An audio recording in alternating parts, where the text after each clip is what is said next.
수 있는지 난 너무나도 궁금해. 나 정말 너무 궁금해. 너 어디에서 왔는지. 뉴스가 음악을 만났을 때 방탄소년단의 어디에서 왔는지로 시작을 했습니다. 박주영 기자, 오늘 어떤 소식 준비하셨나요? 네, 오늘 준비한 소식 바로 원산지 표시에 관한 내용입니다. 네. 특히 식품 살 때 어디서 생산된 건지 원산지 궁금해하시는 분들 많죠? 먼저 질문부터 하나 할게요. 국산과 국내산은 같은 걸까요? 다른 걸까요? 글쎄요, 그냥 비슷한 거겠거니라고 생각은 했는데요. 이렇게 막상 물어보시니까 같은 것 같기도 하고 좀 다른 것 같기도 하고 헷갈리네요. 네.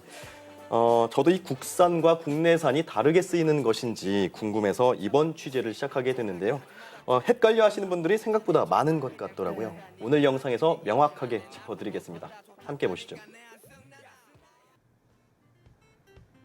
마트에서 식재료를 사거나 식당에서 음식을 주문할 때 많은 소비자들이 고려하는 것 중 하나, 바로 원산지입니다.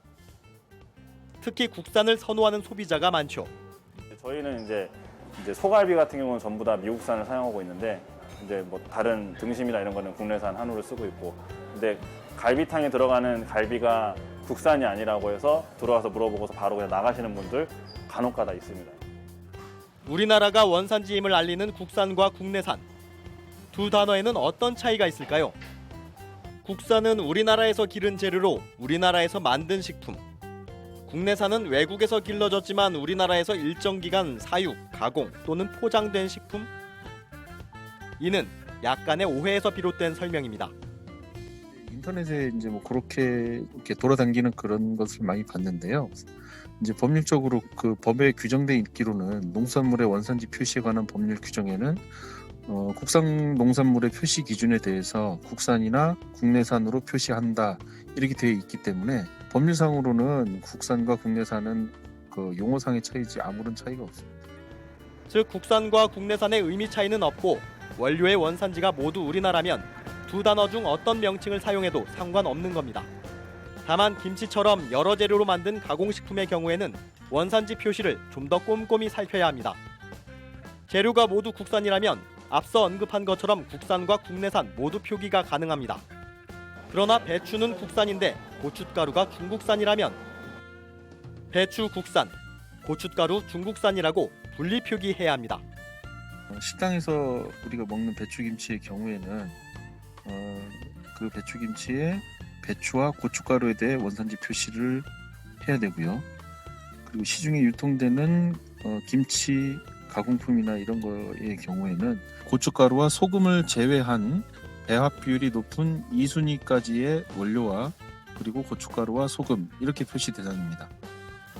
축산물은 출생국과 사육국 그리고 사육 기간에 따라 원산지 표시가 달라집니다. 먼저 국내에서 나고 자란 소는 국내산 표기와 함께 한우, 유구, 젖소, 교자부 등 축종을 씁니다. 해외에서 태어났지만 우리나라에 수입돼 자란 뒤 도축된 소라면 국내산 표기 가능합니다. 만약 호주에서 태어난 소가 우리나라에 수입돼 6개월 이상 자란 뒤 도축됐다면 국내산 표기와 함께 축종 그리고 출생국인 호주를 표기합니다. 국내산이라 표기하되 출생지가 다른 만큼 소비자들이 오해하지 않도록 별도 표기를 통해 이해를 돕는 겁니다.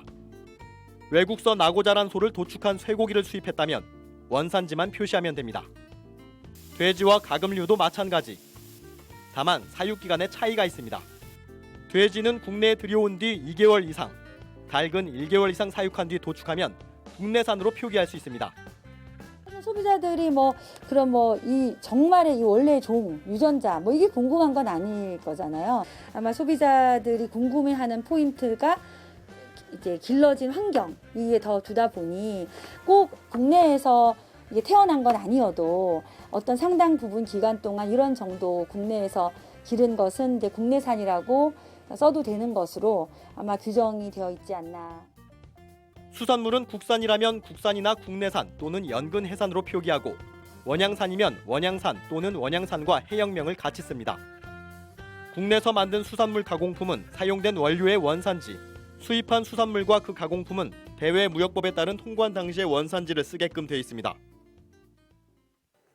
네, 이 국산과 국내산 사실상 같은 개념이라고 보면 되겠군요. 네. 이제 이 영상을 보고 나니까 마트나 식당에서 원산지 표시를 볼 때 헷갈리지 않고 이해가 쉬울 것 같습니다. 네, 오늘 소식을 통해서 이 국산과 국내산 표기에 대한 이 오해가 많이 사라졌으면 하고요. 이 밖에도 축산물과 수산물 등 각종 먹거리의 원산지 표시 제대로 알고 구매하시길 바랍니다. 네, 오늘 소식 여기까지 듣겠습니다. 박 기자 고생했습니다. 고맙습니다. 정말 너무 궁금해 너 어디에서 왔는지 어디에서 일어날 수 있는지